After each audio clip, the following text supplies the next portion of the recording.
Sherry Farr Douglas with Channel Factory, and we're here at Advertising Week in beautiful New York City.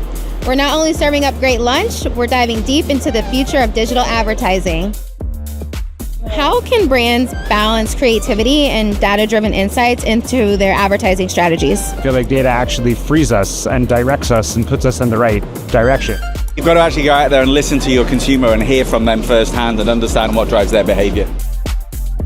If something is trending, like jump on it right now. Push your clients, push your team as much as possible to kind of get out there and make sure that your brand is part of that conversation that's happening.